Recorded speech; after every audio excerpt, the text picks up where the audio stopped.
إن الحمد لله نحمده ونستعينه ونستغفره ونعوذ بالله من شرور أنفسنا ومن سيئات أعمالنا من يهد الله فلا مضل له ومن يضلل فلا هادي له وأشهد أن لا إله إلا الله وحده لا شريك له وأشهد أن محمدا عبده ورسوله أما بعد فإن خير الحديث كتاب الله وخير الهدي هدي محمد صلى الله عليه وسلم وشر الأمور محدثاتها وكل محدثة بدعة وكل بدعة ضلالة وكل ضلالة في النار السلام عليكم ورحمة الله وبركاته আমরা যে চ্যাপ্টারটা এখন পড়তেছি সেটার শিরোনাম হচ্ছে critical analysis of arguments used in favour of Islamic music. ইসলামিকটা ইনভার্টেড কমার ভিতর দিয়েছেন।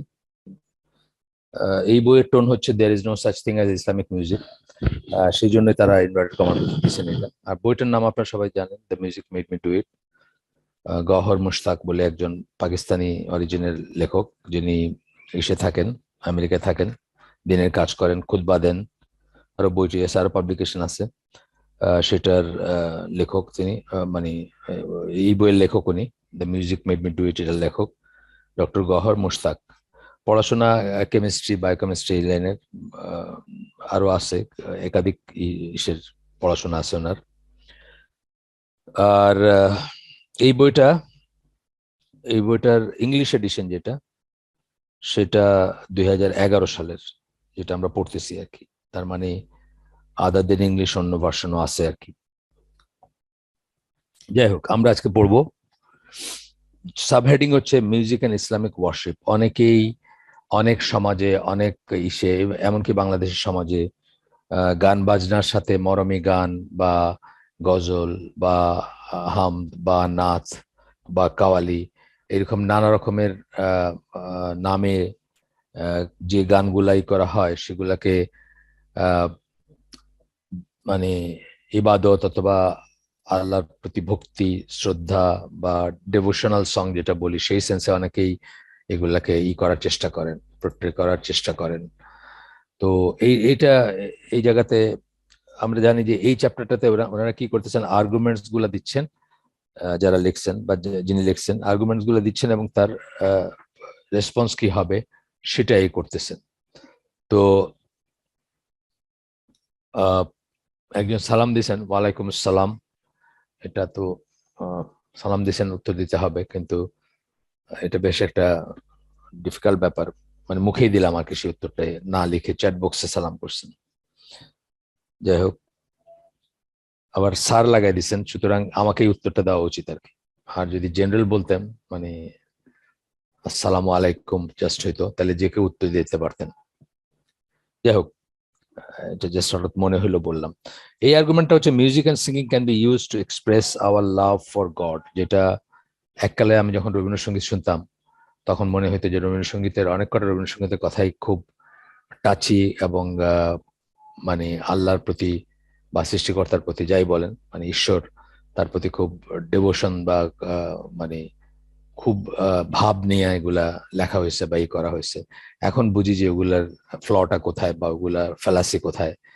তখন মনে হইতো আর কি। স্পেশালি রবীন্দ্রনাথের অনেক পূজা পর্বের অনেক গান আছে, অথবা বই আছে, পুরা নৈবেদ্য বলে একটা বই আছে, ওটা পুরোটাই হলো ডেভোশনাল সংস বা ডেভোশনাল পোয়েমস বলতে পারেন।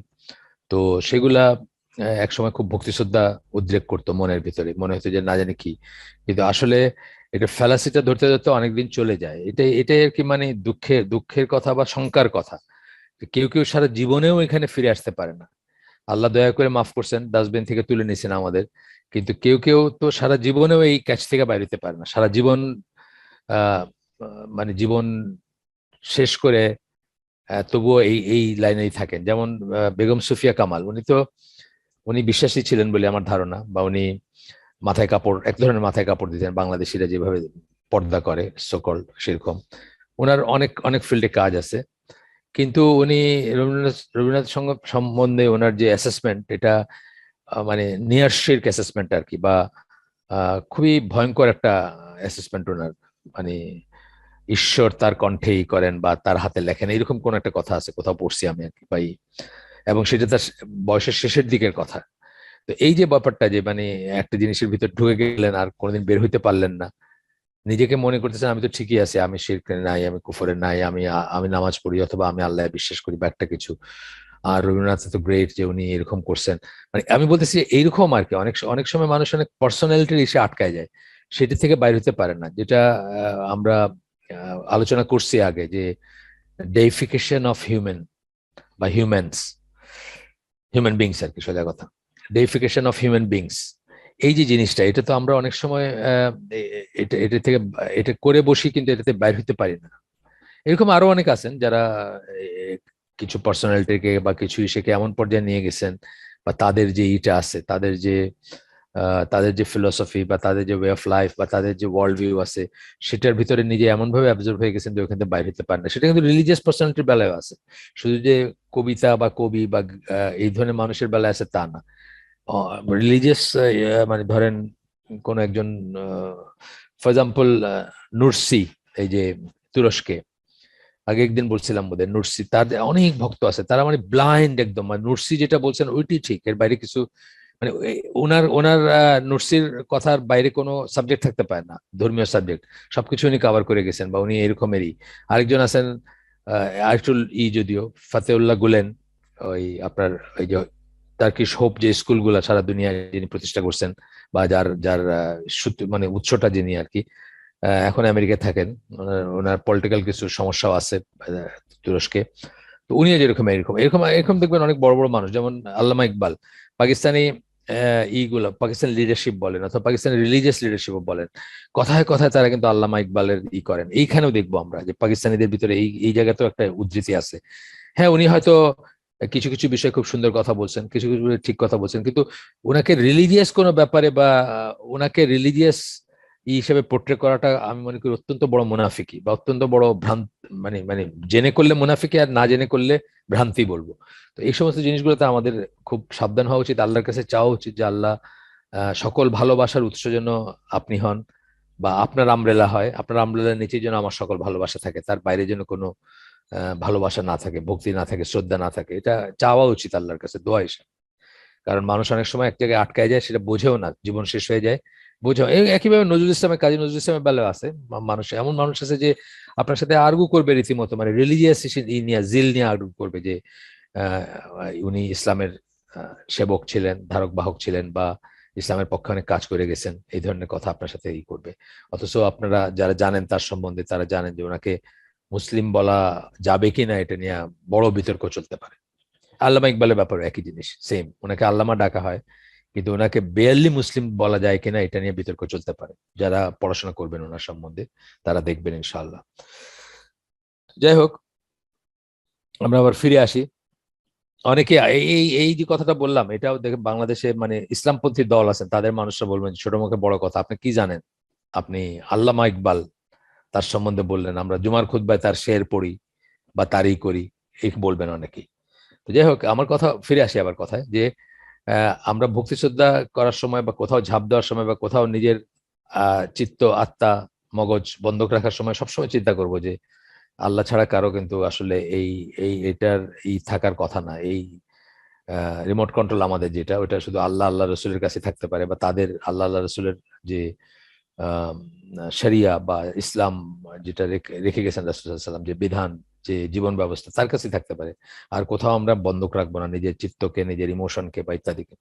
অনেকেই আমরা ভুল করি। আমার আমার প্রথম জীবনে এরকম ছিল। রবীন্দ্রনাথ বা রবীন্দ্রসঙ্গীত সম্বন্ধে আমার খুবই একটা অ্যাসেসমেন্ট ছিল, উইচ ওয়াজ ফ্যালাসিয়াস।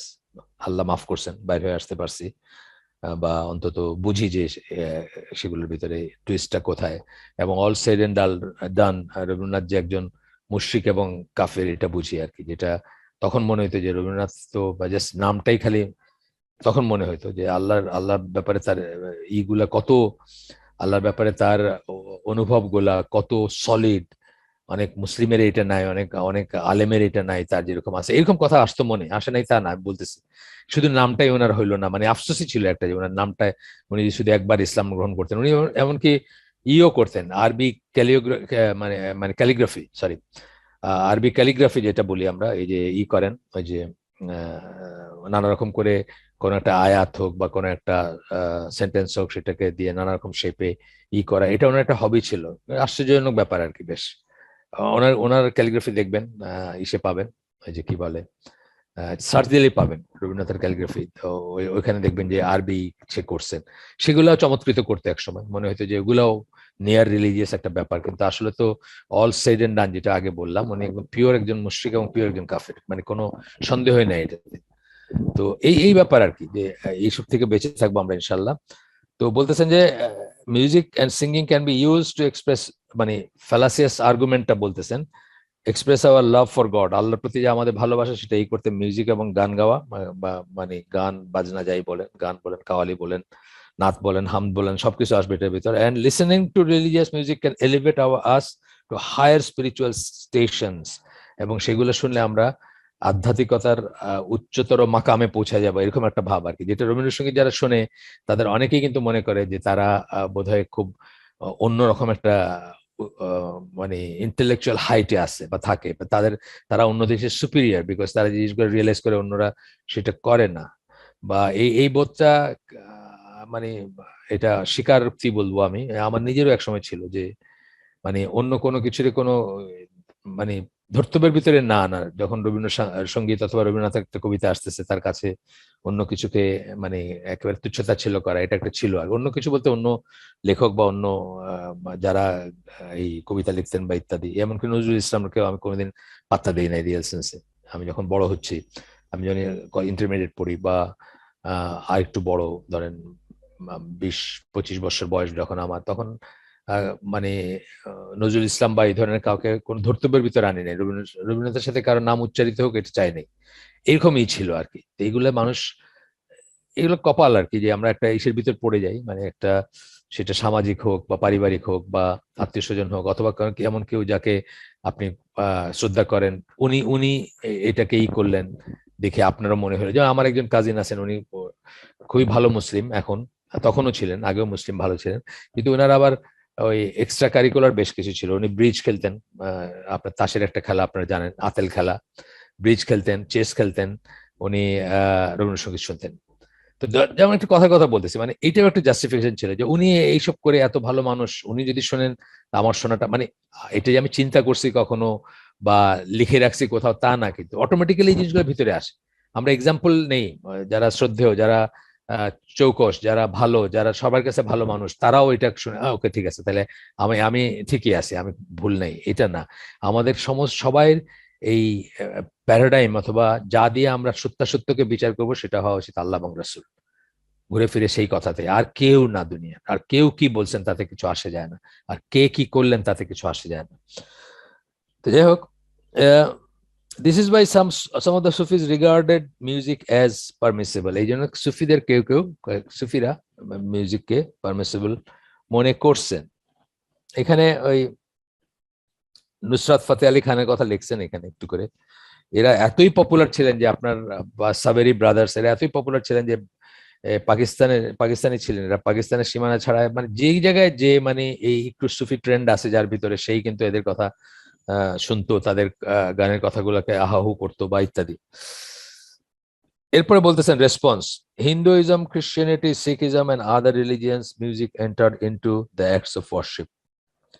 অন্য সবকটাতে মিউজিক, আপনি দেখবেন শিখদের এই যে কর্তারপুর করিডোর যখন খুললো, এসে আপনার এই যে পাকিস্তানে খুলে দিল না, একটা করিডোর খুলে দিল, তারা একটা গুরুদ্বারা এসে ই করতে পারবে আপনার এই মানে অপেক্ষাকৃত ইজিলি আর কি, মানে স্পট ভিসা বা খুব সহজে আয়সা ওইখান থেকে তাদের মাজার জিয়ারত করে যেতে পারবে আর কি, তাদের মাজার। তো বা তাদের ওই আর কি ওই আশ্রম ছিল এখানে বা এই ছিল, এটা এটা দেখে যাইতে পারবে। তো এই যে ব্যাপারটা, এখানে দেখবেন যে সমস্ত পুরা পুরা ডেভোশনটাই হচ্ছে মিউজিক বেসড বা ডেভোশনাল সংস বেসড, মানে হিন্দুদেরও তাই, কীর্তন, খ্রিস্টানদেরও ক্যারল, ক্যারল বলে ওরা, ক্যারল সংস বা যাই হোক ইত্যাদি অনেক কিছু আছে। তো এগুলা হয়তো গ্র্যাজুয়ালি ঢুকছে, উনি যেভাবে উনি বলতেছেন যে entered into the acts of worship, তার মানে হয়তো অরিজিনালি ছিল না, খ্রিস্টানিটিতে যেমন অরিজিনালি ছিল না, আস্তে আস্তে ঢুকছে। শিখিজম তো শিখিজম তো নতুন একটা ধর্ম, বেশি হলে আমার আমার ঠিক এক্সাক্ট ডেট মনে নাই, হয়তো 7-5 বছর আগে, তো তুলনামূলক ভাবে। হিন্দুইজম অনেক পুরানো, তাদের ভিতরে ঢুকছে। আমি একজন ক্যাপ্টেনের সাথে সেল করতেছিলাম, ওনার নাম হলেন মূর্তি, ক্যাপ্টেন মূর্তি ডাকতাম আমরা, কৃষ্ণ মূর্তি কিছু একটা আছে আশেপাশে পাশে আর কি, সাউথ ইন্ডিয়ান উনি। তো উনি এমনি খুব মানুষ হিসেবে ফ্রেন্ডলি ছিলেন। তো উনি আমাকে একদিন বলতেছে যে আমাদের সবকিছু কি ডায়ামেট্রিক্যালি অপোজিট হইতে হবে, মানে আমাদের বলতে বুঝেছেন হিন্দুদের আর মুসলমানদের, বেশ আগের কথা, এটা এটা 2000 সালের দিকে বা 2001 থেকে এরকম, 2002 এরকম হইতে পারে। তো বলতেছেন যে কেন আমাদের সবকিছু এরকম ডায়ামেট্রিক্যালি অপোজিট হতে হবে, মানে আমাদের সমস্ত ডেভোশন হচ্ছে মিউজিক, এবং বিশেষ করে সাউথ ইন্ডিয়ান দেখবেন অনেক অনেক আছে তাদের ডিভোশনাল সংস আছে যেগুলো মিউজিক বেস, মানে তাদের কোনো কোনো মানুষ আছেন যারা এই ভজন যেটাকে বলে, ভজন বা কীর্তন হচ্ছে এই এই জোনের, বাংলা বা এই সমস্ত জায়গাগুলোতে কীর্তনটা চলে, কিন্তু সে ভজন টাইপের সং আছে বা ভজন টাইপের জিনিস, মীরাবাইয়ের ভজন বা ইত্যাদি। কেউ কেউ কোনো কোনো মহিলারা তাদের জীবনে বিয়েই করেন না, জীবনটাকে ওই লাইনে ডেভোটেড করে দিছে যে আমার জীবন এই জন্য উৎসর্গকৃত, মানে আমি সারা জীবন এই ভজন গায়ে কাটায় দিব বা এটা করব, এই ধরনের ভাবে তারা এই ধরনের ভাবে, মানে এইভাবে ডেভোশনাল সংস বা এই মিউজিক ওয়ার্শিপের সাথে মিশে গেছে বা ওয়ার্শিপের অংশ হয়ে গেছে অথবা ইবাদতের অংশ হয়ে গেছে। But Islamic worship has no place for music in whatsoever. Islamic ইসে গান বাজনার কোনো স্থান নেই, যে কোনো ফর্মে নেই, কোনো ফর্মে নেই, এটা বলতেছেন। In response to this argument it would be most appropriate to quote one of the greatest of the Islamic spirituality scholars to explain the position of music in Islamic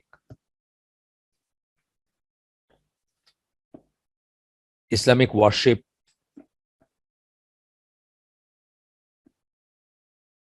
in a letter to one of his students. একজনের কথা বলতেছেন যে ইনি spiritual, মানে যেটা সুফিরা বলে, যে তারা এখনকার সুফিরা বলে বা সুফিদের অনেক সেক্ট আছে, তারা বলে যে তারা আধ্যাত্মিক পরিশুদ্ধতা, নফস ক্লিন করা অথবা অন্য একটা হাইটে ওঠার জন্য তারা এই সমস্ত মানে ঈশের শরণাপন্ন হন, এইসব ডিভোশনাল সংস বা সামা বা এই ধরনের জিনিস, অনেক নাম আছে এগুলার, কাওয়ালি বলেন বা নাশিদ বলেন, অনেক ধরনের নাম আছে, যাই হোক। তো এগুলাতে যান তারা, এগুলোর ভিতরে হন যেন তারা এলিভেটেড একটা সে পজিশনে যাইতে পারেন, আধ্যাত্মিক ভাবে দুনিয়া ত্যাগ করতে পারেন, জুহুদ করতে পারেন বা ইত্যাদি। তো এই এরকমই একজন শায়েখ আহমদ সিরহিন্দি, যিনি এদের ফোরফাদার, মানে ফোরফাদার বলতে আমি বোঝাচ্ছি যে এদের মানে সুফিজম বা স্পিরিচুয়াল কনকোয়েস্ট যদি আমরা বলি বা স্পিরিচুয়ালি বলি, আমরা কি বলে এসোটারিক ব্যাপার স্যাপার যদি বলি, আধ্যাত্মিক ব্যাপার স্যাপারে যারা কাজ করছেন বা যারা ওইগুলোতে মনোনিবেশ করছেন, যে খুব সিম্পল লাইফ লিড করবেন এবং লাক্সারি বা এই দুনিয়া রিনাউন্স করবেন এবং শুধুমাত্র আল্লাহর জন্য জীবনটাকে করবেন, উৎসর্গ করবেন ইত্যাদি। তো সেই ধরনের একজন যাদের যাদের অনুসারী, মানে যে ফার্স্ট জেনারেশন বা প্রথম দিকে যারা ছিলেন, যাদের অনুসারী হচ্ছেন এখনকার সুফি সেক্ট গুলা, সেরকম একজনের কথা বলতেছেন Shaikh Ahmad Sirhindi criticise some of the pseudo Sufis, কিছু মিথ্যা সুফি, মানে মিথ্যা সুফি, মানে যারা আসলে সুফিজমের ভ্রান্ত ধারা আর কি, সেটা বলতে যাচ্ছেন এখানে, who were addicted to religious music and singing, যারা গান এবং বাজনা, ধর্মীয় গান এবং ধর্মীয় বাজনার প্রতি অ্যাডিক্টেড ছিলেন। আমি জাস্ট এই বাংলাদেশে অনেকেই তাকে বা আমি নিজেও তাকে ইসলাম বান্ধব মানুষ মনে করি, ইসলাম বান্ধব মানুষ মনে করি আমি বললাম, কিন্তু কোনো ইসলামের কোনো আদর্শ বা প্যারাডাইম মনে করি না, কোনো অনুসরণীয় মনে করি না, কিন্তু ইসলামের প্রতি ওনার একটা সফট কর্নার আছে। উনি যদি একটা জগা খিচুড়ি, উনি একেবারে কমিউনিস্ট, একেবারে স্বদেশী বাঙালি, এবং ওনাকে সালাফি বাউল বলা হয়। তো সালাফি বাউল বলার কারণ আছে, মানে ওনার আবার উনি আবার সালাফি ধারার সাথে অ্যালাইন মনে করেন নিজেকে, কিন্তু আবার লালন ফকিরের যান, আখড়ায় যান আর কি, গিয়া ওইখানে বক্তৃতা দেন। তো ওনার ওনার যেমন এইগুলো, মানে এটাই বলতেছি যে আল্লাহর কাছে পানা চাওয়া উচিত, যে আল্লাহ এমন ইন্টেলেক্ট দিও না আমাকে, এমন ইন্টেলেক্ট দিও না আমাকে, এমন এমন এলোকোয়েন্স দিও না আমাকে, এমন ভাষা দিও না আমাকে, এমন যেটা যেটা নিরর্থক বা যেটা ওয়েস্টেজ, যেটা তোমার দিনের কোনো কাজে লাগে না, যেটা অপচয় হয়। আমি ফরাদ মাজারের কথা বলতেছি, আপনারা হয়তো অনেকে বুঝছেন বাই দিস টাইম, যে ফরাদ মাজার একজন অত্যন্ত, কি বলবো, মানে পলিমেথই বলতে পারি, আমাদের যুগের পলিমেথ, মানে ভার্সেটাইল, অনেক ফিল্ডে যার বিচরণ, ফিলোসফি থেকে শুরু করে, সায়েন্স থেকে শুরু করে, কৃষি থেকে শুরু করে বলেন মানে মানে ওনার যে পড়াশোনা, ওনার একটা বক্তৃতা শুনলে ওনার যে রেফারেন্স, এটিতে অনেকে দেওয়ানা হয়ে যাবে। কিন্তু bulk of it is going down the গাটার। ইসলামে এটার এক পয়সার কোনো মূল্য নাই, ইসলামে এটার এক এক অ্যাটম পরিমাণ মূল্য নাই। তো সেখানে উনি হলেন সালাফি বাউল আর কি, মানে সালাফি বাউল বলতে ওই লালন ফকিরের এসে গিয়ে এখানে আবার ধর্মের কথা বলেন। অথচ লালন ফকির তো একদম পিওর পিওর কাফের ছিলেন, এটাতে কোনো সন্দেহ নাই আর কি। আপনাদের আর এটা তো আমি একদিন আগে ওই পড়ার জন্য দিয়েছিলাম, একটা খুব সুন্দর একটা সিরিজ আছে, সামওয়্যার ইন ব্লগে লাগানো আছে, দরকার হলে আবার দিব। এই যাদের লালন ফকির সম্বন্ধে জানার ইচ্ছা আছে তারা এটা পড়ে দেখতে পারেন, হোয়াট হি ওয়াজ এন্ড মানে তার তার অনুসারীরা আসলে কি আর কি। যাই হোক, সিরহিন্দির কথাটা কোট করছেন এখানে যেভাবে, আমি গোটাটাই পড়বো, একটু দেখেন কি বলছেন। আলাস, হায়, দুঃখ করে বলতেছেন, in this group of Sufis there are many who try to find solution to their relentlessness in listening to religious music and singing. আমরা সবাই আত্মার বা অন্তরের অস্থির চিত্ততা যেটাকে আমরা বলি সেটা থেকে আমরা মুক্তি চাই। অস্থির চিত্ততা অত্যন্ত খারাপ একটা জিনিস এবং এটা মানুষকে একদিকে পীড়া দেয়, রেস্টলেস বানায় দেয়, এবং মানুষ রিল্যাক্স করতে পারে না, বা মানুষ আপনার আহ স্থিরভাবে কিছু চিন্তা করতে পারে না। মানুষ যতটুকু এফেক্টিভ হইতো, যতটুকু কাজ করার কথা ছিল, তার যতটুকু আউটপুট হওয়ার কথা ছিল ততটুকু হয় না। অস্থিরতার ছোট উদাহরণ ধরেন, কিছু কিছু বাচ্চাদের দেখবেন 5 মিনিট চেয়ারে বসতে পারে না, কিছু কিছু বাচ্চাদের দেখবেন 5 মিনিট চেয়ারে বসতে পারে না। আবার আপনি মানে 5 মিনিট বসায় রাখা মুশকিল, কিন্তু সে যদি আধা ঘন্টা বসে থাকতো একটা চেয়ারে, বা বসতে বসতে পারতো, মানে তাকে যদি আঠা লাগায় রাখা যেত, তাহলে সে অনেক কিছু করতে পারতো পড়াশোনায়। মানে পড়াশোনায় সে আসলে তার মেধা খুবই, খুব, তার ইও খুব ভালো, স্মৃতিশক্তি খুব ভালো, তার মেধাও আছে। সে বসলে আধা ঘন্টা বসলে তার পড়া শেষ হয়ে যেত, কিন্তু 5 মিনিট তাকে ধরে রাখা যাচ্ছে না।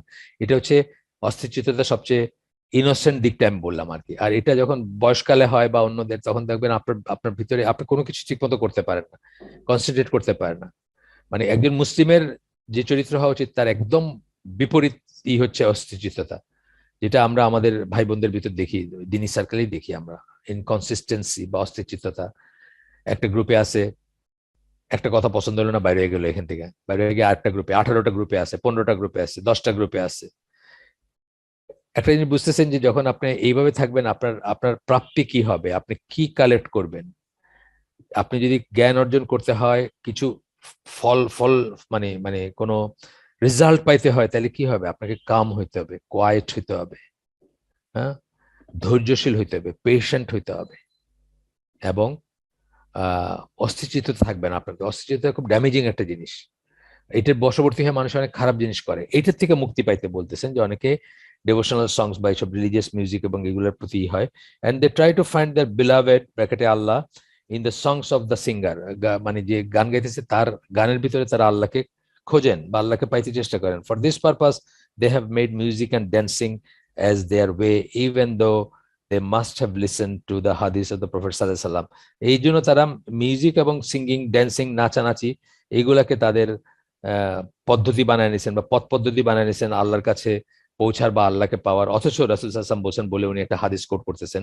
আপনারা হাইকোর্টের মাজারে অথবা এই ধরনের জায়গাগুলাতে, যেগুলাতে আখড়া বলে, যেগুলাতে সে বা লালন ফকিরের ইসে যাবেন, যদিও লালন ফকিরের সাথে ইসলামের কোনো সম্পর্ক নাই, কিন্তু হাইকোর্টের মাজারে তো মাজারের সাথে ইসলামের একটা সম্পর্ক স্থাপন করার চেষ্টা চলে।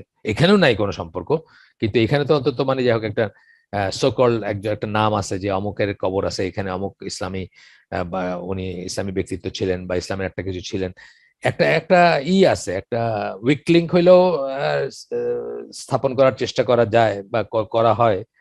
কিন্তু লালন ফকিরের সেটাও নাই। কিন্তু এইসব জায়গাগুলো গেলে দেখবেন যে গাঁজা খাইতেছে, ছেলে মেয়ে নাচতেছে, এবং এক্সট্যাসি বা একটা ফানা হয়ে যেতেছে, মানে একদম এই দুনিয়াতেই আর নাই সে আর কি। মানে যেগুলো ওই যে হরে রামা হরে কৃষ্ণ আল্লাহ যেটা করে, সেম জিনিস এটা, খালি ইসলামিক হরে রামা হরে কৃষ্ণ আর কি। যাই হোক, আল্লাহ এইপরে রাসূল সাল্লাল্লাহু আলাইহি ওয়াসাল্লাম বলতেছেন যে হাদিস, সেটাতে বলতেছেন যে Allah has not put a cure in anything হারাম। সালামার বর্ণনায়, তাবারানির হাদিস, সেই হাদিস, হারাম কিছুর ভিতরে আল্লাহ কোনো শিফা রাখেন নাই, হারাম কিছুর ভিতরে শিফা রাখেন নাই। যে জিনিসটা হারাম, পিওর হারাম, তার ভিতরে কোনো শিফা নাই, শিফা রাখেন নাই আল্লাহ। শুকরের গোশতে কোনো শিফা নাই, যদি থেকেও থাকে তার চেয়ে উত্তম জিনিসের ভিতরে আল্লাহ রাখছেন, ইউ হ্যাভ টু সার্চ। সেটাই আমি বলতেছি। ধরেন কথার কথা কেউ এসে বললো যে শুকরের গোশতে এই শিফাটা আছে, তাহলে আপনি দেখবেন যে তার যে অনেক বেশি উত্তম কিছু হালাল সোর্সের ভিতরে আছে, আপনি হয়তো কোনোদিন চিন্তা করেন নাই, দেখেন নাই, বা কোনোদিনই। ফর এক্সাম্পল ব্ল্যাক ম্যাজিকের কথা আমি বলি। ব্ল্যাক ম্যাজিকের কাছে মানুষ অনেক সময় যায় শিফা হিসাবে যায়, তাকে কেউ জাদু করছে, তাকে জিনে ধরছে বা কিছু একটা হয়েছে, সে ব্ল্যাক ম্যাজিকের কাছে গেল, ব্ল্যাক ম্যাজিকটা হারাম, একটা হারাম দিয়ে সে তার একটা ট্রিটমেন্ট করার চেষ্টা করতেছেন না। আল্লাহ এটার ভিতরে কোনো শিফা রাখেন না। এটার ভিতরে কি, আপনি যখনই গেলেন আপনি মুশরিক হয়ে গেলেন, আপনি ইসলাম থেকে বের হয়ে গেলেন, আপনার সবকিছু গেল, আপনার আপনার সমস্ত সঞ্চয় চলে গেল, সারা জীবন ধরে যা ইবাদত করছেন সব শেষ। কিন্তু আল্লাহ এই জিনিসটারই শিফা রাখছেন বেটার কিছুতে, অর্থাৎ সুন্নার, মানে রুকিয়া সুন্না বা সুন্না রুকিয়া যাই বলি আমরা, দুইভাবেই বলা যায়। সুন্নাতে যে রুকিয়া আছে সেটা, অথবা রুকিয়া যেটা সুন্না অনুযায়ী। আরবিতে বললে উল্টাটা হয় জানেন তো আপনার, আমরা ইংলিশে বলি গুড বয়, আরবিতে বলি বয় গুড, তো সেরকম আর কি। যাই হোক, তো সেখানে রাখছেন আল্লাহ, সেই সেটা যে জানে সেই স্কলারের কাছে যাবেন, সেই সেই রাকির কাছে যাবেন, সেই আলেমের কাছে যাবেন।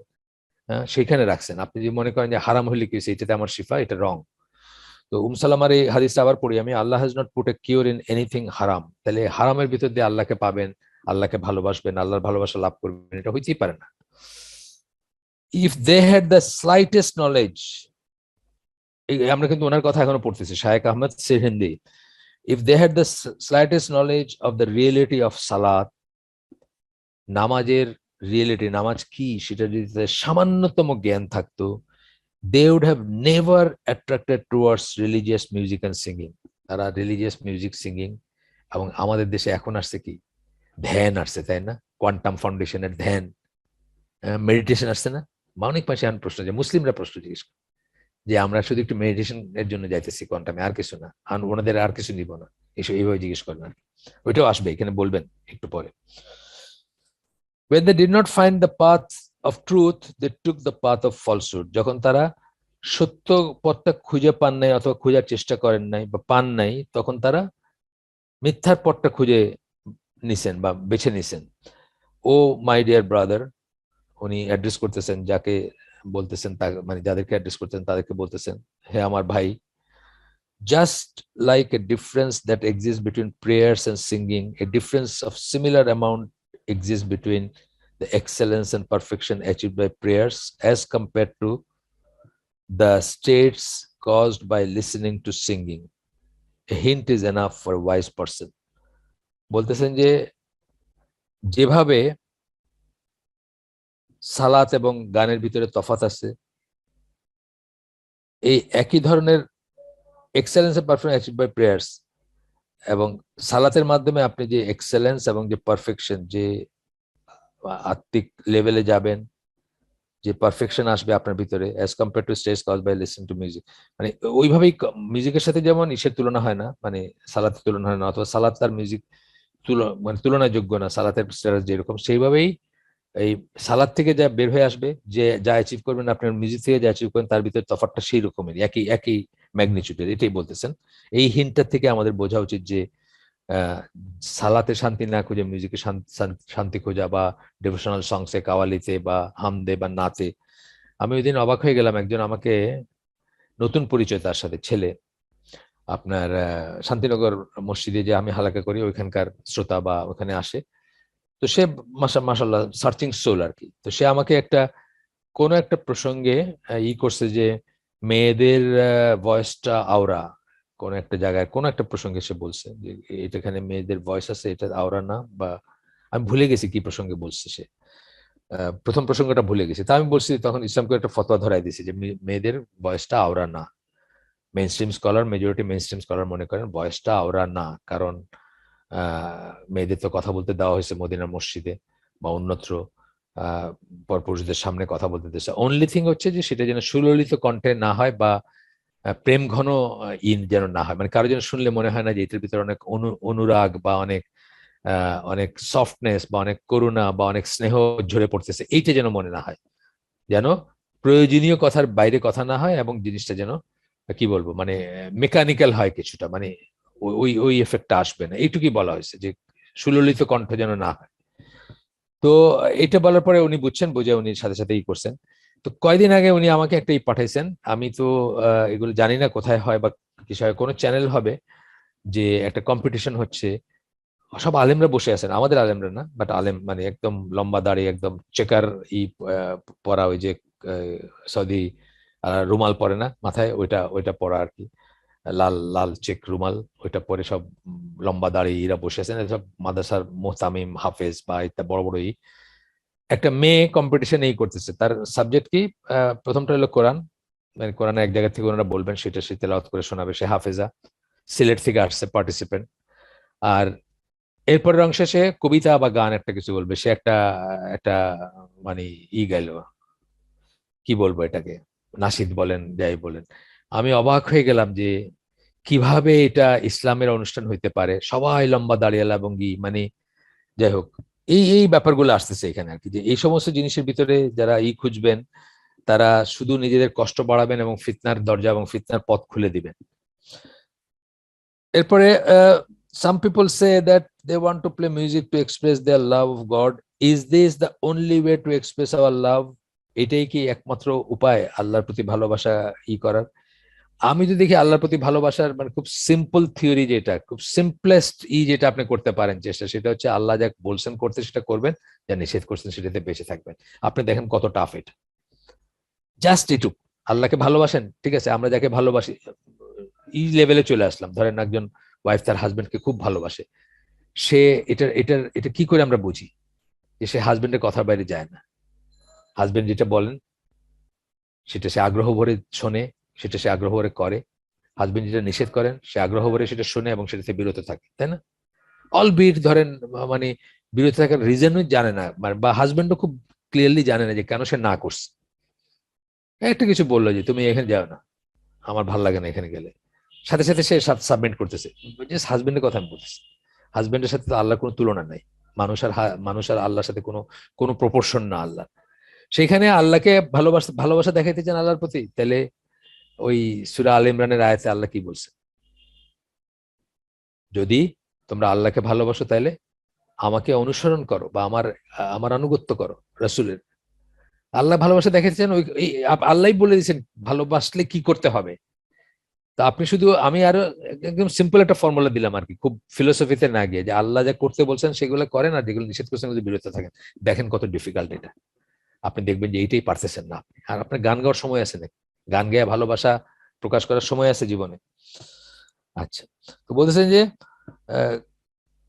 whether the companions of the Prophet Muhammad sallallahu alaihi wasallam express their love through playing music, কোন সাহাবী কখনো গান গেয়ে আল্লাহর ভালোবাসা, আল্লাহর প্রতি ভালোবাসা প্রকাশ করছেন? আছে নাকি কোনো দলিল? দেখেন তো। The answer is no. Answer হচ্ছে না। The companions used to recite Quran, utter remembrance of Allah, give charity, perform voluntary fasting, feed the poor and needy, and pray voluntary late night prayers to express their love of Allah. সব কটা হচ্ছে কাজ করতেন তারা, কাজ করতেন আল্লাহকে সন্তুষ্ট করে, যে কাজগুলা সেগুলা, গান শোনা না, কাজ করতেন, কোরআন তেলাওয়াত করতেন, জিকির করতেন, কোরআন তেলাওয়াত ও জিকির, জিকির করতেন, সাদাকা দিতেন, নফল রোজা রাখতেন, গরিব মানুষকে খাওয়াইতেন বা যারা অভাবী তাদের খাওয়াইতেন, এবং তাহাজ্জুদের নামাজ পড়তেন। আল্লাহর প্রতি ভালোবাসা এক্সপ্রেস করতে অথবা আল্লাহর ভালোবাসা পাইতে, দুইটাই। নিজে আল্লাহকে ভালোবাসেন সেটা যেমন এক্সপ্রেস করার জন্য বা দেখানোর জন্য, আল্লাহকে দেখানোর জন্য, আর কাউকে না। আল্লাহ যেভাবে বলছেন আমি আল্লাহ তোমার আনুগত্যের ভিতর থাকতে চাই, আমি চেষ্টা করতেছি তোমার ইসে থাকতে, সেইটা দেখাইতে এবং আল্লাহর ভালোবাসা পাইতে, দুইটাই। তারা এই কাজগুলা করতেন। তারা গিয়া ওই দোতারাত একতারা বাজাইতেন না, গিয়া লম্বা চুল রেখা আর ফ্রক পইরা মাথা দুলায় দুলায় গান গাইতেন না, বাউলরা যেটা করে বা মরমী সাধক গায়করা যেটা করে। If there was any better way to please Allah, the companions should have done it. এবং আমাদের আকীদা মানহাজ অনুযায়ী আমরা মনে করি ওই রাসূল সাল্লাল্লাহু আলাইহি ওয়াসাল্লাম ওই হাদিসটা থেকে, best is my generation, then is next, then is next, তো আপনার বেস্ট জেনারেশন হচ্ছেন সাহাবীরা। যদি কোনো ভালো উপায় থাকতো আল্লাহকে ভালোবাসার বা আল্লাহ প্রতি ভালোবাসা প্রকাশ করার, তারা নিশ্চয়ই সেটা করতেন। এটা কিন্তু আমরা রাসূলের ইসের থেকে দলিলটা নিচ্ছি, যে রাসূল সাল্লাল্লাহু আলাইহি ওয়াসাল্লাম বলছেন যে জেনারেশন ওয়াইজ বেস্ট জেনারেশন হচ্ছে সাহাবেদের জেনারেশন। তাহলে তারা আল্লাহকে পাইতে বা আল্লাহর প্রতি ভালোবাসা জ্ঞাপন করতে যা করেন নাই, সেটা আমরা প্রথমেই আমাদের খটকা লাগা উচিত ছিল যে এটা কি করে করে মানুষ, এটা কি করে হয়। আচ্ছা, actually the companions of prophet Muhammad সাল্লাল্লাহু আলাইহি ওয়াসাল্লাম knew the corrupting influence of music on worship. তারা সেটা জানতেন যে মিউজিকের কারাপ্টিং ইনফ্লুয়েন্স আছে ওয়ারশিপের উপরে, যে কিভাবে সেটা ইবাদতকে ডেভিয়েটেড করে দেয়, নষ্ট করে দেয়, এটা তারা জানতেন। তার কারণ তাদের সময় মিউজিক ছিল।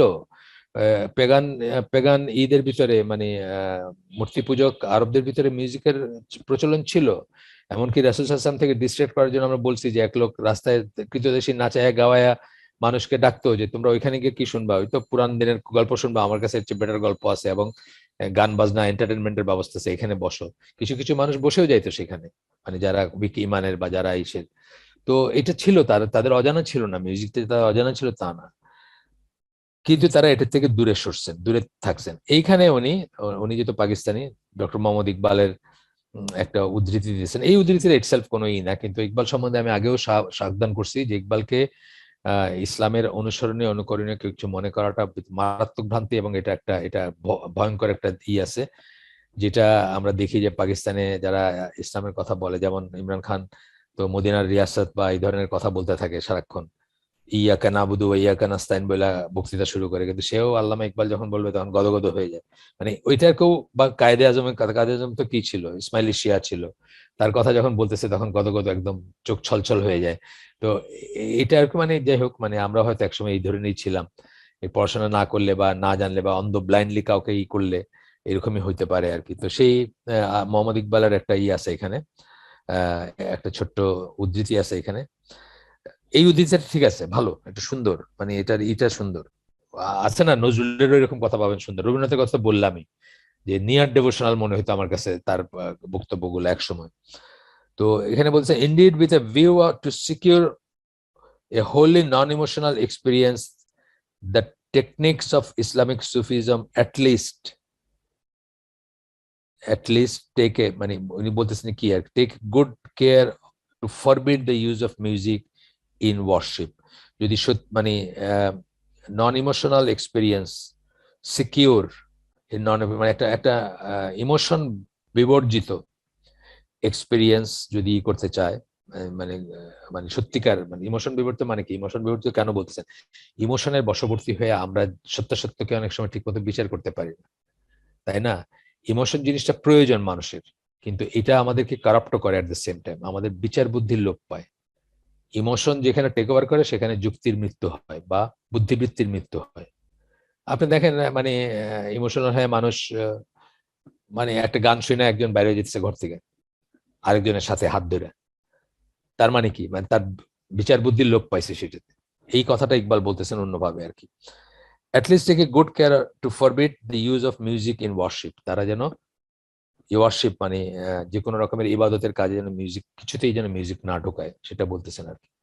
and to and to emphasize the necessity of daily congregational prayers, বরং তার তার পরিবর্তে এমফেসাইজ করা উচিত, মানে মানে গুরুত্ব প্রদান করা উচিত, জোর দেওয়া উচিত কিসের উপর, জামাতের সালাত, প্রতিদিনের জামাতের সালাতের, in order to counteract the possible antisocial effects of solitary contemplation। এই যে বললাম যে যেটা ধ্যান বা কি বলে, ওই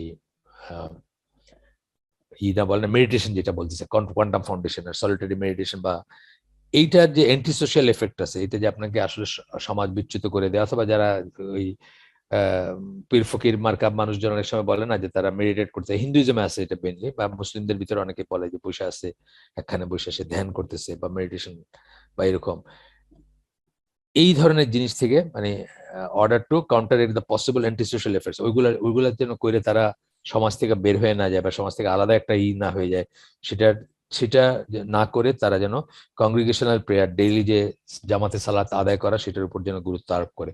এই কথাটুকু ইকবালের ঠিক আছে, এই কথাটা ঠিক, মানে ইকবাল কিন্তু আমার জন্য কোনো আদর্শ বা অনুসরণীয় অনুকরণীয় না, এটা বলে দিচ্ছি, কর্ষণ এটা। কারণ বাংলাদেশের বহু মসজিদে জুমার খুতবায় আমি ইকবালের শের পড়তে শুনছি বা শুনি। আচ্ছা, fund raising in Islamic gathering, এরপর একটা সাব টপিক হচ্ছে fund raising in Islamic gatherings through musical entertainment. বাংলাদেশে এটা আমি শুনি নাই এখনো, আমি জানি না, আমি না শুনলে যে নাই সেটা আমি বলতে পারতেছি না। বাউল যারা বা কাওয়ালি গান যারা বা যারা গজল টজল লিখতেন, তারা ফান্ড রেজিং করেন কিনা ইসলামের জন্য গান গায়ে, আমি জানি না। আপনারা যদি কেউ জানেন আমাকে আলোকিত করেন, আমি জানি না এখনো। বাট ওয়েস্টার্ন ওয়ার্ল্ডে আছে এটা জানি আমি, ফান্ড রেজিং এর ডিনার হয় বা ই হয়, সেখানে একটু গান বাজনা হয়, একটু নাশিদ হয় বা ইত্যাদি। তো এখানে আর্গুমেন্ট বলতেছেন, আর্গুমেন্টটা তারপরে রেসপন্সটা বলবেন। আর্গুমেন্টটা বলতেছেন ইসলামিক মিউজিক দিয়ে নোবেল কজ অফ ইসলামকে প্রমোট করা যায়, ইসলামের ইকে মিউজিকের মাধ্যমে প্রমোট করা যায়। ধরেন কথার কথা একটা মিউজিক্যাল ই যদি করেন না, একজন সাদা চামড়া কাফের পদ্মে যাইতে যেতে হলে একটু দাঁড়ায় শুনবে যে কি হইতেছে। একটা বক্তৃতা বা একটা আলাদা আলাদা কিছু হইলে হয়তো শুনবে না, কথার কথা আমি বললাম জাস্ট। বা ওইখানে যখন একটা এমএসএ, মুসলিম স্টুডেন্টস অ্যাসোসিয়েশন যেটা আছে আমেরিকায়, খুব পাওয়ারফুল ইখওয়ানপন্থী আর কি, তো তারা তো অনেক সময় যে অডিটোরিয়াম ইউনিভার্সিটি গুলো, বড় বড় ইউনিভার্সিটি গুলো অডিটোরিয়ামে ইসলামী প্রোগ্রাম করে। তো সেই প্রোগ্রাম গুলোতে তারা চিন্তা করে, চেষ্টা করে, অথবা আশা করে যে কাফেররা বসবে বা সাদা চামড়া ইরাও বসবে, আমেরিকানরা বসবে, তারপরে ওখান থেকে কনভার্সন হবে বা তারা ইসলামকে কনসিডার করবে, এই ধরনের চিন্তা ভাবনা থাকে। এটা এটা ভুল যে তাও না, আবার অনেক ডিবেট আমি দেখছি। আমি নাসিমের সাথে একজন সাংবাদিক মহিলার ডিবেট দেখছি আমি, সেটাতে যেমন একদম মিক্স ক্রাউড ছিল বলা যায়। তো সেরকম করে তারা চেষ্টা করেন। তো ওইরকম একটা সমাবেশে বা ওইরকম একটা ইসে যখন যদি একটা গান বাজনা আপনি ই করতে পারেন, তাহলে তো অনেক অনেক অ্যাট্রাকটিভ হবে। আমি ইউসুফ ইসলামের ই দেখছি, প্রোগ্রাম দেখছি, যখন উনি ইসলামে প্রবেশ করছেন এবং মিউজিক টোটালি ছেড়ে দিয়েছেন, এখন তো আবার উনি মিউজিক ধরছেন।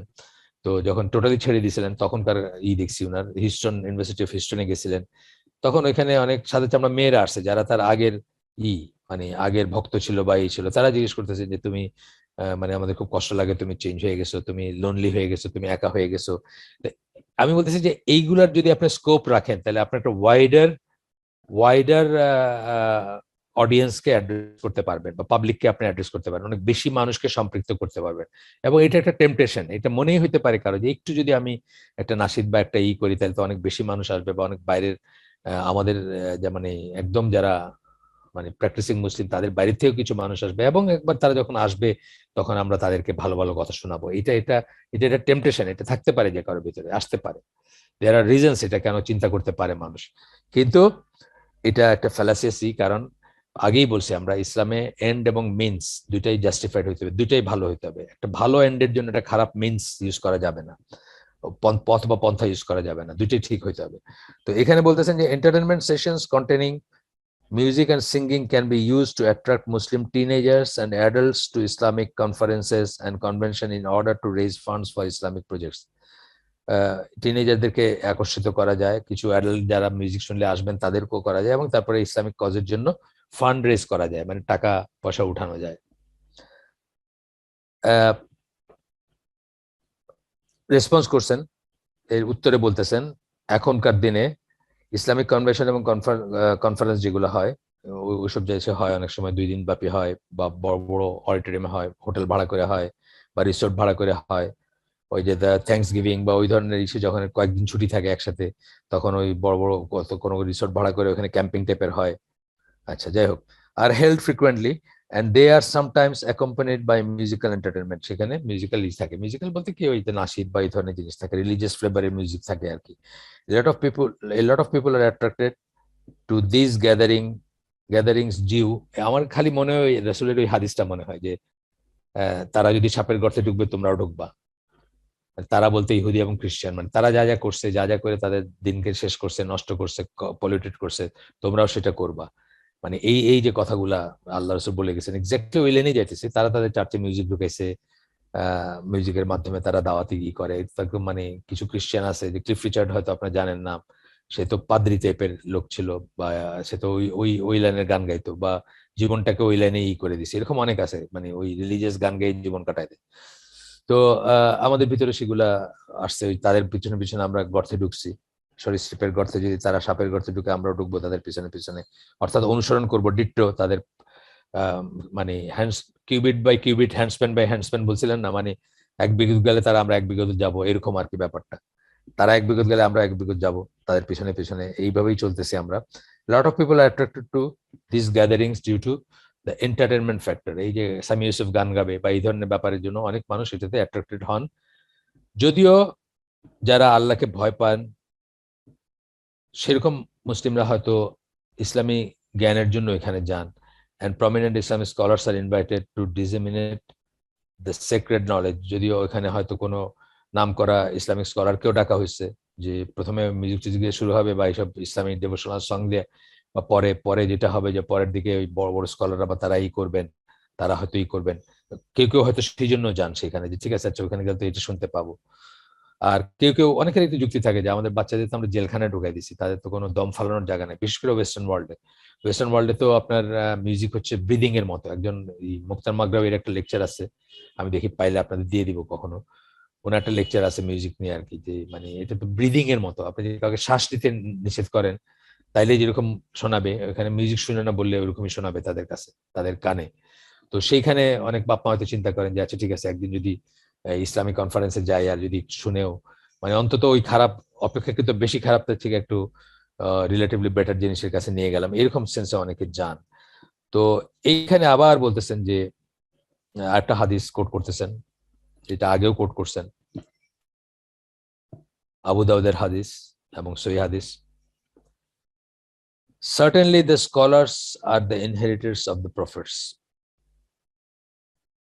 Scholars বা আলেম যারা, তারা নবীদের ওয়ারিস। নবীরা যা রেখে যান, নবীরা তো টাকা পয়সা রেখে যান না, জ্ঞান রেখে যান। সেটা ইনহেরিট করেন কারা? স্কলাররা ইনহেরিট করেন। এই সেন্সে বলতেছেন যে স্কলাররা হচ্ছে, নিশ্চিত স্কলাররা হচ্ছেন নবীদের ওয়ারিস। For indeed the prophets did not leave behind dinars and dirhams. নিশ্চয়ই নবীরা তাদের পেছনে দিনার দিরহাম মিনিং টাকা পয়সা সোনাদানা রেখে যান না, সম্পত্তি রেখে যান না। But they left their knowledge. তারা কি রেখে যান? তাদের জ্ঞান রেখে যান। Whoever accepts it receives a great fortune. যে এটা অ্যাকসেপ্ট করে বা এটাকে গ্রহণ করে, স্বীকৃতি দেয়, তারা মানে সৌভাগ্যের বিরাট সৌভাগ্যবান আর কি, এই সেন্সটা আর কি। তো এখানে তারা কি রেখে গেছেন? আমাদের নবী কি বলে গেছেন যে একতারা দুই তারা বাজায় আল্লাহর নামে এই করো? বলছেন কখনো বা নিজে করছেন কখনো? তো এবার বলতেছেন যে স্কলারদেরকে রেসপেক্ট করা উচিত এবং ইসলামিক কনভেনশন যেগুলো সেগুলোকে মিউজিক দিয়ে পলিউটেড করা উচিত না। কমেডিয়ান বা সিঙ্গার্স দিয়ে, অনেক সময় কমেডিয়ানই করা হয়। কমেডিয়ান আছে ওয়েস্টে আছে আমি জানি, এই একজন কৃষ্ণাঙ্গ কমেডিয়ানের কথা আমি জানি, যিনি ওই এন্টারটেইন করতেন মুসলিমদেরকে তার নানা রকমের ভাড়ামি দিয়ে আর কি। তো এগুলা শোনেন, ওই আগুনের আলো নেবে জ্বালা নেবেন, আপনি কাফেরদের বিরুদ্ধে থাকবেন, কাফের সোসাইটিতে থাকবেন, তার কোনো আঁচ আপনার গায়ে লাগবে না, এটাকে হইতে পারে, হইতেই পারে না। ইভেনচুয়ালি আপনি ওই handspan by handspan, cubit by cubit, মানে তাদের মতো হইতে চাবেন, অন্তত দুধের সাথে ঘোলে মেটাইতে চাইবেন, তাদের যে জিনিসগুলো আপনার ছেলেমেয়েরা চলে যেতে চাইছে ওইগুলো না গিয়ে এখানে থাকুক, এইভাবে আপনি নতুন নতুন উদ্ভব করবেন, মানে উদ্ভাবন করবেন, নিজের নিজের নতুন নতুন জিনিসের উদ্ভব করবেন। ঠিক যেভাবে আমি বলছিলাম আপনাকে যে সিলেটে এক লোক আমার সাথে আর্গু করতে গিয়ে বলতেছিল আমরা ওইগুলো জানি যে 40-4 দিন ইসলামের নাই, কিন্তু আমরা কি করব, আমাদের গরিব হিন্দুর থেকে মুসলমান আমাদের গরিবীরা এখন থেকে 100-150 বছর আগে বা 200 বছর আগে তারা হিন্দুর বাড়িতে চলে যেত ওই লাবড়া খাইতে, ওই শ্রাদ্ধ বাপ মরলে হিন্দুরা যেটা খাওয়ায় বা মানে কেউ মরলে যেটা খাওয়ায় ওটা খাইতে চলে যেত গরিব মুসলিমরা। তা আমরা চিন্তা করলাম যে আমরা তাহলে ওই 4 দিনের দিন একটা রিলিজিয়াস ইসের আয়োজন করি আর 40 দিনের দিন একটা করি, তাহলে অন্তত ওইখানে না গিয়ে এখানে আসবে। এই যুক্তি কিন্তু অনেক সময় কাজ করে, কিন্তু এই যুক্তি কি ঠিক? এই যুক্তি ঠিক না। আপনি কোনো কিছুর উদ্ভাবন করতে পারেন না, কোনো কিছু নতুন করে আবিষ্কার করতে পারেন না। আহ ওইটার বিকল্প হিসাবে একটা আবিষ্কার করে আপনার মানুষকে অ্যাট্রাক্ট করার চেষ্টা করতে পারেন। আপনি পিওর পিওর থাকবেন আল্লাহর দিনের উপরে, আপনি এখানে কোনো কম্প্রোমাইজ করবেন না, পিওর থাকবেন এবং একদম ঈশ্বরের সাথে থাকবেন। আচ্ছা, এরপরে আপনার বলতেছেন যে in the Quran Allah told the prophet and his followers in clear terms to stay away from those people who introduce entertainment in religion. আল্লাহ স্পষ্ট ভাষায় কোরআনে নিষেধ করছেন ওই সমস্ত মানুষের থেকে দূরে থাকতে যারা দিনের ভিতরে এন্টারটেনমেন্ট অর্থাৎ বিনোদনের অবতারণা করেন, and to remind people with the Quranic কোরআন, এবং মানুষকে কোরআন দিয়ে স্মরণ করায় দেওয়া বা ডাকা, সেটার কথা বলছেন আল্লাহ। সূরা আল আনাম 70 নম্বর আয়াতে আল্লাহ বলতেছেন, leave those who take the religion as amusement. যারা নিজের দিনকে এন্টারটেনমেন্ট হিসেবে গ্রহণ করছে বা এন্টারটেনমেন্টের কাজে ব্যবহার করে বা এন্টারটেনমেন্ট দিয়ে মানে বিনোদনের দিয়া যারা করে, মানে নিজের দিনকে বিনোদন হিসেবে গ্রহণ করছে, তাদেরকে ছেড়ে দাও, তাদের থেকে আলাদা থাকো। And diversion and home the worldly life has deluded, এবং যাদেরকে পৃথিবীর জীবনটা ধোকা দিছে, পৃথিবীর জীবন ধোকা দিছে। পৃথিবীর জীবন বলতে কি বোঝাচ্ছেন? এই যে জিনিসগুলা, যে মিক্সিং, মিংলিং, গানের মাধ্যমে এক্সট্যাসিতে পৌঁছানো, বা এই সমস্ত জিনিসগুলো কি দুনিয়ার ব্যাপার, কিন্তু এগুলো বেস ইনস্টিংক্টের ব্যাপার, দুনিয়ার ব্যাপার এগুলা। But remind them with the Quran, কিন্তু তাদেরকে কোরআন দিয়ে মনে করায় দাও, স্মরণ করায় দাও।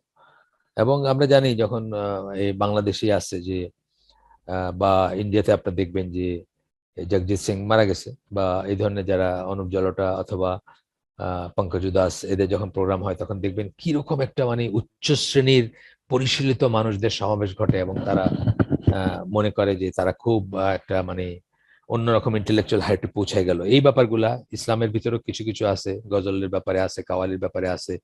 অনেক বড় লোকদের বাসায় এটা অ্যারেঞ্জ করা হয়, অমুক অমুক আসবেন পাকিস্তান থেকে, বা অমুক আসবেন ইন্ডিয়া থেকে, এরকম করেই করা হয়। যাই হোক, the Quran and Sunnah tells us that prophets Abraham and Ismail taught people in Arabian Peninsula how to pray and how to perform the rituals of Hajj. আমরা কোরআন এবং সুন্নায় দেখি যে ইব্রাহিম আলাইহিস সালাম এবং ইসমাইল আলাইহিস সালাম তারা আরাবিয়ান পেনিনসুলাতে যারা থাকতো, তাদেরকে আরব মানে জাজিরাতুল আরব যেটা বলি, সেখানে যারা থাকতো তাদেরকে কিভাবে ইবাদত করতে হবে, কিভাবে হজই করতে হবে সেটা বলে গেছেন। কিন্তু ওভার দ্য সেঞ্চুরিজ, পরবর্তীতে শতাব্দীর মানে শতাব্দীর পর শতাব্দী গেছে, মানে কয়েক শতাব্দী গেছে, যে সময় তারা তাদের দিনকে বিকৃত করে ফেলছে। যে ইব্রাহিম আলাইহিস সালাম যে শিখাই গেছেন সেটাকে বিকৃত করে ফেলছে, এবং কি করছে? এন্টারটেনমেন্ট, বিনোদন ইন্ট্রোডিউস করছে দিনের রিচুয়ালস এর ভিতরে, দিনের কর্মকাণ্ডের ভিতরে এন্টারটেনমেন্ট ইন্ট্রোডিউস করছে। And a few thousand years later the prophet Muhammad sallallahu alaihi wasallam was sent as a prophet in the area. তারপরে আবার রাসূল সাল্লাল্লাহু আলাইহি ওয়াসাল্লামকে পাঠাইছে হজের রিচুয়ালকে কারেক্ট করে দেওয়া হয়েছে, যেটা তারা একটা বিজনেস ফেস্টিভ্যালে পরিণত করছিল। হজের সিজনটা একটা বিজনেস ফেস্টিভ্যাল হয়েছিল, মানে মেলা টাইপের আর কি। কেন করতেছে, কি করতেছে, যেটা আমি আগের দিন বললাম বোধহয় আপনাদের, যে আমরা ছোটবেলায়, আমি যখন ছোট ঢাকায় বড় হয়েছি, আমরা ওই আজিমপুরে একটা মেলা হইতো মহরমের দিন, ওইটাতে যাইতাম। কেন মেলা, কি মেলা, কেন যাচ্ছি, কেন কিনতেছি, এগুলোর কোনো খবর নাই, বাপ মারও খবর নাই, আমাদেরও খবর নাই। গিয়ে ওইখান থেকে খই টই খেলনা টেলনা কিনে নিয়ে আসলাম, একদিন খুব ফুর্তি করলাম, বাস শেষ। দ্যাট ওয়াজ অল আর কি, উইদাউট ইভেন থিঙ্কিং যে এটা কেন করতেছি, বা বাপ মাও কখনো চিন্তা করে না যে এটা ভিতরে কেন করতেছি, বা কেন এটাতে কি লাভ আছে, লোকসান আছে, নাকি এটা বেদাত হইতেছে, নাকি এটা পাপের জিনিস, নাকি কি মহরমটা কি, এই কোনো চিন্তাই নাই। তো এই সময় বলতেছেন যে যে এইভাবে তারা এটা বিজনেস ফেস্টিভ্যালে পরিণত করছে হজের সিজনটাকে। আসলেও তাই, সারা বছর ওয়েট করে থাকতো এই সময়, যার যত পণ্য আছে সেটার বিনিময় হবে, বা সেটা বেচা বিক্রি হবে, আনন্দ হবে, গান হবে, নাচ হবে, ফুর্তি হবে, সেটাই হয়তো। তাওয়াফ was replaced by naked man and women clapping, মানে তাওয়াফ করতো রাতের বেলায়, এবং নগ্ন হয়ে করতো। তার কারণ কি? অতি ভক্তি আর কি, যে হারাম কিছু গায়ে রেখা তো করা যাবে না, তা আমাদের কাপড় চোপড়ের ভিতরে হারামই আছে, এটা একটা যুক্তি ছিল আর কি। কাপড় চোপড় যে কিনছি সেটার ভিতরে হারাম পয়সা আছে, সুদ খাইতো মক্কারিরা, সুদের করতো, বা অন্যান্য হারাম উপার্জন ছিল তাদের। তো সুতরাং ন্যাংটা হয়ে যদি তাওয়াফ করি, সেটাই হচ্ছে সবচেয়ে পিওর তাওয়াফ আর কি, বা পিওরই হবে। Naked man and women clapping, shouting, dancing while circumambulating, মানে তাওয়াফ করার সময় তারা কি করতো? হাততালি দিত, চিৎকার করতো, অথবা নাচানাচি করতো এই তাওয়াফ করার সময়। আল্লাহ এটার কথা উল্লেখ করছেন সূরা আনফলের 35 নম্বর আয়াতে। এখানে বলছেন যে হ্যান্স কি সরি এখানে বলছেন and their prayer at house ব্র্যাকেটে দ্য কাবা। আমার সময় কি শেষ নাকি? 4 মিনিট আছে, ঠিক আছে।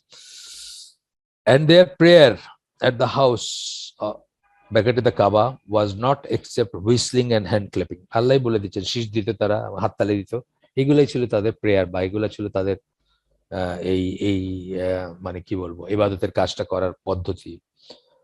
The acts of worship were replaced by acts of entertainment. তাহলে গ্র্যাজুয়ালি কি হয়েছে over the period of time, acts of worship যেগুলা মানে ইবাদতের কাজ ছিল সেগুলা রিপ্লেস হয়ে গেছে কি দিয়ে, এন্টারটেনমেন্ট দিয়ে হয়ে গেছে। আমরাও যদি গার্ড না করি, অলরেডি আমাদের দেশে হয়ে গেছে, অনেকাংশে হয়ে গেছে, মানুষ কাওয়ালির মসজিদে দেখবেন মাথায় কাপড় দিয়ে বসে মেয়েরা, মানে অডিয়েন্সরা, তারা মনে করে এটা একটা অ্যাক্ট অফ ওয়ার্শিপ এবং এখানে মাথায় কাপড় দিয়ে বসতেছে তারা, এরকম ব্যাপার আর কি। তো বা খুব শালীন কাপড় চোপড় পরে বসতেছে, মনে করতেছে যে এটা একটা ডিভোশনাল ব্যাপার আর কি। তো যাই হোক, আমরা যদি আল্লাহ রাসূল সাল্লাল্লাহু আলাইহি সাল্লামের জীবনী পড়ি, আমরা দেখব যে উনি ওনার ফ্যামিলির সাথে অনেক time কাটাইতেন। In following the Sunnah, Muslims are encouraged to take part in entertainment along with their families. বিনোদন যদি মনে হয়, নিজেকে যদি একটু ভেন্ট করার ইচ্ছা হয়, একটু অবকাশের ইচ্ছা হয়, তাহলে সেটা ফ্যামিলির সাথে করা উচিত। That brings us to another point, যেটা আমি বিনোদন মানুষকে কি ভুলিয়ে রাখে, এরকম একটা আমার একটা লেখার অংশ আছে। আসলে এই বইটা পড়তে পারেন সবাই, এই বইটা বিশেষ করে মেয়েদের পড়া উচিত। বিবাহ নারীবাদ বইটার নাম, বাংলাদেশের মুসলিম সমাজে বিবাহ নারীবাদ। এই বইটাতে এই এই এন্টারটেনমেন্ট গুলোর কথা আসছে, যে এন্টারটেনমেন্ট বলতে আমরা যা কিছু বুঝি তার বাল্ক অফ ইট, মানে ধরেন 99% হচ্ছে শুধুমাত্র আপনি আপনার স্পাউজের থেকে নিতে পারেন, আর কারো কাছ থেকে নেওয়া জায়েজ না। আপনার একজন পুরুষ মানুষের একটা নারী কণ্ঠ শুনতে ভাল লাগতে পারে, তার কণ্ঠে একটা কবিতা শুনতে ভাল লাগতে পারে, অথবা গুনগুন শুনতে ভাল লাগতে পারে, কথার কথা বলতেছে, অথবা তার চুরির শব্দ ভাল লাগতে পারে, তার হাসি ভাল লাগতে পারে, তার চোখের দৃষ্টি, তার ভ্রুর ভঙ্গিমা ভাল লাগতে পারে। সবকিছু নিতে হবে শুধুমাত্র ওয়াইফের কাছ থেকে, স্পাউজের কাছ থেকে। সুতরাং এই এন্টারটেনমেন্ট ইন্ডাস্ট্রিতে যা কিছু আমি যেগুলো বললাম, এগুলো খুব খুব মানে পার্সোনাল কিছু জিনিস বললাম, কিন্তু আসলে আপনি এন্টারটেনমেন্টের ভিতরে কি করেন, এগুলোই কিন্তু আপনি দুধের সাথে ঘুলে মেটান, আপনি বোঝেন না, কিন্তু এগুলোই আপনি সোয়ালো করেন, অ্যাবজর্ব করেন। যখন একটা নাটক দেখেন, যখন সিনেমা দেখেন, যখন ABCD Z পর্যন্ত টিভির চ্যানেলগুলো দেখেন, সেখানে এগুলোই কিন্তু অ্যাবজর্ব করেন। এই জন্য বললাম যে 99% যেটা বোথওয়ে একজন পুরুষের জন্য যেটা এন্টারটেনিং বা এন্টারটেনমেন্ট বলে চালানো হয়, সেটা কিন্তু একমাত্র আপনার জায়েজ হচ্ছে নিজের ওয়াইফের কাছ থেকে নেওয়া। একজন মহিলারও তাই, 99% যা কিছুকে তার জন্য এন্টারটেনমেন্ট বলে করা হয়, সেটাও কিন্তু একমাত্র তার হাজবেন্ডের কাছ থেকে তার নেওয়া উচিত। এবং দ্যাট ইনক্লুডস ইভেন স্পোর্টস, কারণ স্পোর্টস হচ্ছে ইভেন্ট, মানে ইভেনচুয়ালি এবং এসেনশিয়ালি, দুইটা কথা বললাম, ইভেনচুয়ালি মানে আলটিমেটলি, এসেনশিয়ালি এবং মানে অতি অবশ্যই শরীর প্রদর্শন, কোন না কোনো ফর্মে শরীর প্রদর্শন। এটা অনেকবার বলছি, আমি আবারও বলতেছি, আমি আপনি দেখেন যে সেরেনা উইলিয়ামস বা যেগুলা শারাপোভা, তাদের অঙ্গভঙ্গি, তাদের ড্রেস দেখেন, শরীর প্রদর্শন। সেম উইথ দা মেল সেগুলো শরীর প্রদর্শন। আপনার আমেরিকান ফুটবল বা বাস্কেটবল খেলাগুলো নিয়ে আপনি দেখেন যে সমস্ত রিসার্চ আছে, যেগুলো আছে, সেগুলোতে কি বলে, শরীর প্রদর্শন। ওইটাই আপনি আপনি মানেন না মানেন, বোঝেন না বোঝেন, ব্যাপারটা তাই। এই সমস্ত এন্টারটেনমেন্টের জিনিস আপনি শুধুমাত্র আপনার ওয়াইফ বা হাজবেন্ডের কাছে নিতে পারেন বা নেওয়া জায়েজ, এর বাইরে কারো কাছে নেওয়া জায়েজ না। যাই হোক, বিসাইডস দ্য পয়েন্ট, আপনার পড়ে দেখতে পারেন ওই বইটা। এটা কোঅপারেটিভ বুক সোসাইটির বই, নিউ মার্কেটে তাদের একটা আউটলেট আছে, দোকান আছে, সেখানে পাওয়া যায়। আর ইসেও পাওয়া যায় আপনার কি বলে আপনার ওই বইয়ের একটা অংশ আর কি, বিনোদন মানুষকে কি ভুলিয়ে রাখে। আর চিটাগংয়ে জুবিলি রোডে তাদের একটা অফিস আছে, ওইখানে পাবেন। ঢাকায় মতিঝিলেও তাদের একটা অফিস আছে, সেখানে পাবেন আর কি। যেহেতু হচ্ছে তাদের বই, তারা এটাকে করে, পাবলিশ করে এবং ডিস্ট্রিবিউট করে। তো যাই হোক, আমরা আবার ফিরে আসি। ও আর শেষ হয়ে গেছে না আমার আজকের সময় শেষ, সরি। আমরা তাহলে শেষ করে দিই আজকে এখানে। সুবহানাকা আল্লাহুম্মা ওয়া বিহামদিকা আশহাদু আল্লা ইলাহা ইল্লা আনতা আস্তাগফিরুকা ওয়া আতুবু ইলাইক। আমরা যে শুনলাম তার ভিতর ভালো কিছু শুনে থাকলে সমস্ত প্রশংসা আল্লাহর, আলহামদুলিল্লাহ। খারাপ কিছু শুনে থাকলে সমস্ত ব্যর্থতা আমার এবং সেটা শয়তানের তরফ থেকে। আল্লাহ আমাদেরকে তৌফিক দেন যে ভালো শুনলাম তার উপর আমল করার। আসসালামু আলাইকুম ওয়া রাহমাতুল্লাহি ওয়া বারাকাতুহু।